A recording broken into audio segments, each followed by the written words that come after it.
আরেকটা বড় ধরনের মানে বলবো যে ভয়ঙ্কর কাণ্ড এই ইসি করেছে, সেটা হচ্ছে জাতীয় লীগ নামে একটা দলকে তারা নিবন্ধন দিয়েছে। আপনি একজন সাংবাদিক এবং সক্রিয় একজন সাংবাদিক, রাজনীতির সমস্ত কিছু খোঁজ রাখেন, কোনো কোনো ক্ষেত্রে আমাদের চেয়ে বেশি রাখেন। আপনি আমাকে বলেন এই দলের সভাপতির নাম কি? যে কোনো সভ্য গণতান্ত্রিক দেশে এইরকম একটা দিবালোকের মতো স্পষ্ট প্রতারণার পরে, জালিয়াতির পরে ওই ইসি আর থাকতে পারে না। ভাগবাটোয়ারা খালি ডিসিএসপি হয় নাই ভাই, ভাগবাটোয়ারা এই ইসিতেও হয়েছে।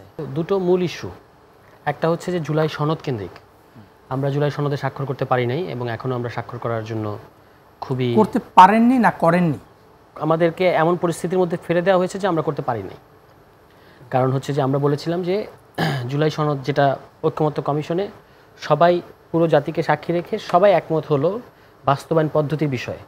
তা আপনি যদি সবাই, আমরা তিনজন যদি একটা জিনিস একমত হই সবাইকে সাক্ষী রেখে, তাহলে আমাদের ওইটা ওখানে লিখতে সমস্যা কোথায়?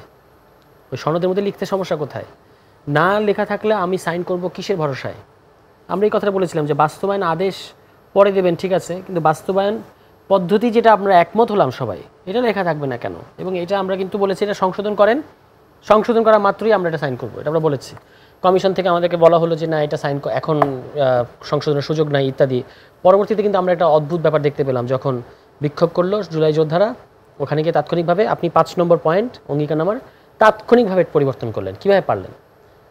তাহলে এখন প্রশ্ন উঠবে না যে এনসিপি ওখানে থাকুক, এটা সরকার চেয়েছে কিনা কিংবা কমিশন চেয়েছে কিনা, তা নিয়ে সন্দেহ করার যথেষ্ট কারণ আছে।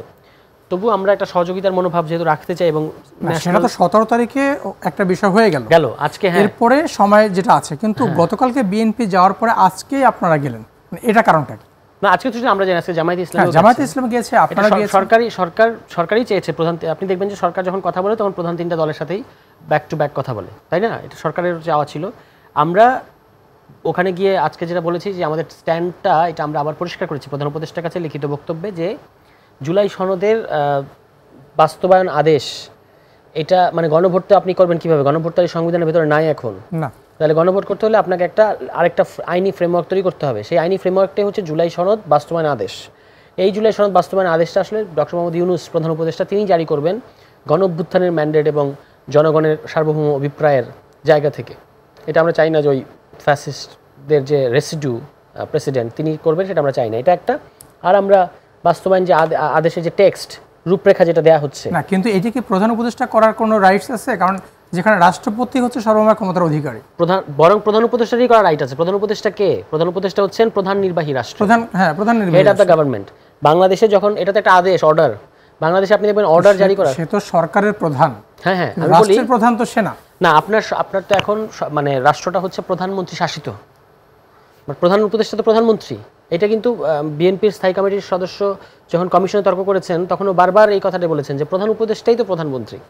তো ওইখান থেকে যদি দেখেন, প্রধানমন্ত্রী শাসিত সরকার থাকা অবস্থায় বাংলাদেশে কিছু প্রেসিডেন্সিয়াল অর্ডার দেওয়ার নজির আছে অতীতে, তখন প্রেসিডেন্সিয়াল সরকার ছিল।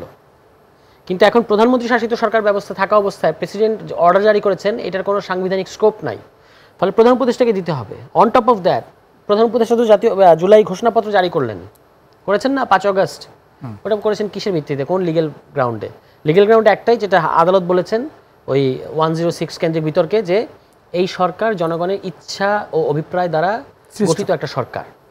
সেখান থেকে আপনি করতে পারবেন। ইয়োর লেজিটিমেসিস গণ অভ্যুত্থান। এবং প্রধান উপদেষ্টা তার একাধিক জাতির উদ্দেশ্যে ভাষণে বলেছেন আমার 3টা ম্যান্ডেট, বিচারের ম্যান্ডেট, সংস্কারের ম্যান্ডেট, নির্বাচনের ম্যান্ডেট।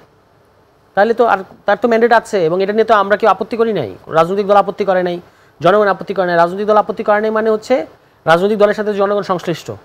তো এই মুহূর্তে আপনারা আজকের যে বৈঠকটা, মূলত এটাকে কি ফোকাস করতে চেয়েছেন? এখানে যে একটা হলো এইটা, যে জুলাই সনদ বাস্তবায়ন আদেশ আপনি জারি করবেন, এবং এই টেক্সটটা আমরা দেখে তারপর আমরা ডেফিনেটলি আমরা সাইন করতে চাই। এটা হলো এক। আর 2 হলো ইলেকশন কমিশনের ব্যাপারে আমরা আমাদের রিজার্ভেশন জানিয়ে এসেছি। আমরা বলেছি যে ইলেকশন কমিশনকে পুনর্গঠন করা দরকার। একটা কারণ তো অবশ্যই খুব বড় একটা কারণ, শাপলা কেন্দ্রিক তারা যে অহেতুক যে অবস্থানটা নিয়েছেন, এবং আমরা বলেছি যে আপনি যদি দেখাতে পারেন আপনার স্ট্যান্ডিংটা it is a legal standing, তাহলে আমরা অন্য প্রতীক নেওয়ার কথা ভাববো। আজকেও আমাদের আহ্বায়ক বলেছেন প্রেস মিট করার সময়। কিন্তু আপনি দেব না, কেন দেব না, বলবো না, প্রয়োজন দেখছি না, ব্যাখ্যা করবো না, এই ধরনের কথা বললে এটা আমরা, প্রশ্নটা আর তখন শাপলা কেন্দ্রিক থাকে না। প্রশ্নটা একটা সাংবিধানিক প্রতিষ্ঠান হিসেবে ইসি কি আপনার কাছে, আমাদের কাছে, জনগণের কাছে জবাবদিহি করবে নাকি করবে না? এবং আপনি কি যে কোনো একটা পজিশন নিয়ে নিতে পারবেন, বুজরুকে একটা পজিশন নিয়ে নিতে পারবেন, নাকি আপনার পজিশনগুলো হতে হবে based on law and constitution? এটাই হচ্ছে মূল প্রশ্ন। এটা ছাড়াও আরেকটা বড় ধরনের মানে বলবো যে ভয়ঙ্কর কাণ্ড এই ইসি করেছে, সেটা হচ্ছে জাতীয় লীগ নামে একটা দলকে তারা নিবন্ধন দিয়েছে। আপনি একজন সাংবাদিক এবং সক্রিয় একজন সাংবাদিক, রাজনীতির সমস্ত কিছু খোঁজ রাখেন, কোনো কোনো ক্ষেত্রে আমাদের চেয়ে বেশি রাখেন। আপনি আমাকে বলেন এই দলের সভাপতির নাম কি, সেক্রেটারির নাম কি, এই দলের কেন্দ্রীয় কার্যালয় কোথায়, গত কয়েক মাসে তারা কি কর্মসূচি করেছে। তারপর হচ্ছে তারা যে একটা কেন্দ্রীয় কার্যালয়ের জন্য তো একটা স্থানের নাম দিতে হয়, এই ধরনের ওই স্থান নয়, বাংলাদেশে কোনো স্থানই নাই এরকম একটা ভয়। এবং তাদের 172 পাতার মাত্র 172 পেজের তারা নিবন্ধনের জন্য কাগজপত্র জমা দিয়েছে। আমরা কত কাগজপত্র জমা দিয়েছি জানেন? 43,000 প্লাস। দেওয়ার পরে আমাদেরকে বলেছে আরও এই কাগজ লাগবে, আমরা দিয়েছি। অন্য দলের ক্ষেত্রেও তাই। তাহলে এতগুলো দল নিবন্ধনের জন্য আবেদন করলো, এখনও অনেক দল পায় নাই। কিন্তু আমরা তো নিবন্ধনের শর্ত পূরণ করেছি, প্রতীক ইস্যু সেটেল হয়নি বলে এখনও নিবন্ধনের প্রজ্ঞাপনটা আসে নাই। বাট আমরা ধরে নেওয়া যায় যে আমরা নিবন্ধিত। বাট অন্যান্য আরও দল আছে যারা নিবন্ধনের জন্য আবেদন করেছে এবং হাজার হাজার পাতা তারা ডকুমেন্ট প্রডিউস করেছে, তাদের নিবন্ধন পেল না। কিন্তু জাতীয় লীগ কীভাবে পেল? এবং আমি যেগুলো বললাম, তাহলে যে কোনো সভ্য গণতান্ত্রিক দেশে এইরকম একটা দিবালোকের মতো স্পষ্ট প্রতারণার পরে, জালিয়াতির পরে ওই ইসি আর থাকতে পারে না। আপনাকে ইসিটা পুনর্গঠন করতে হবে। আপনি মনে করে দেখেন এই প্রস্তাবগুলো যেটা জুলাই আন্দোলনটার মূল যে দায়িত্বটা সেটা আপনাদের হাত ধরেই এসেছে এবং আপনাদের নেতৃত্বে কিন্তু দেশের সকল রাজনৈতিক দল, সাধারণ মানুষ নেমে আসছিল। তো সেখানে আপনাদের যে দাবির জায়গাটা, সেই সব বিষয়গুলো আপনার প্রধান উপদেষ্টাকে অবহিত করার পর আজকের যে বিষয়টি ছিল, সেখানে সরকারের প্রতিক্রিয়া বা সরকারের অবস্থান কি দেখেছেন আপনারা? সেটাতে আসি। মানে তার আগে যেটা বলতে নিয়েছিলাম যে আপনার এই যে ইলেকশন কমিশন, আপনার মনে আছে যে আমরা যখন জাতীয় নাগরিক কমিটি ছিলাম তখনই আমরা বলেছিলাম যে আপনারা তাড়াহুড়া করে ইলেকশন কমিশন করছেন। ইলেকশন কমিশনটা এখন একটা এক্সট্রাঅর্ডিনারি সিচুয়েশনে নির্বাচন হবে, আর একটু দেখে তারপর ইসি পুনর্গঠন করা উচিত এবং সেখানে নির্বাচন ব্যবস্থা সংস্কার কমিশনের প্রস্তাবগুলো আমলে নেওয়া উচিত, এটা আমরা বলেছিলাম। কিন্তু আপনি দেখেছেন যে এই যে ভাগবাটোয়ার প্রশ্ন, ভাগবাটোয়ারা খালি ডিসিএসপি হয় নাই ভাই, ভাগবাটোয়ারা এই ইসিতেও হয়েছে। আপনি সমকালের একেবারে বিস্তারিত প্রতিবেদন আছে, এই সিইসি কাদের নাম কারা প্রস্তাব করেছে এবং ইলেকশন কমিশনে বিভিন্ন যে নির্বাচন কমিশনার আছে তারা কে কোন ব্যাকগ্রাউন্ড থেকে এসছে, কাদের প্রস্তাবে এসছে, এগুলো সব ওই নিউজে স্পষ্ট। এগুলো নিয়ে আর কোনো লুকোছাপার কোনো ব্যাপার নেই, এগুলো সবাই জানে। এখন একটা দেশে ইলেকশন কমিশনের মতো বাংলাদেশে, যেটা প্রধান উপদেষ্টা বিশ্বাস করি, আমি বিশ্বাস করতে চাই যে তিনি বুঝেই বলেছেন যে তিনি একটা ঐতিহাসিক বাংলাদেশ ইতিহাসের শ্রেষ্ঠ একটা নির্বাচন করবেন, এরকম ভাগবাটোয়ার ইসি দিয়ে এই ইসির তো মানে একটা প্রতীক ইস্যু ডিল করতে পারছে না, একটা ভুয়া দলকে তারা মানে নিবন্ধন দিয়ে রেখেছে, তারা কিভাবে সুষ্ঠু নির্বাচন করবে? এবং আপনি দেখেছেন যে ওই সীমানা পুনর্নির্ধারণের সময় সিইসির উপস্থিতিতে ইসির ভিতরে মব সৃষ্টি হয়েছে।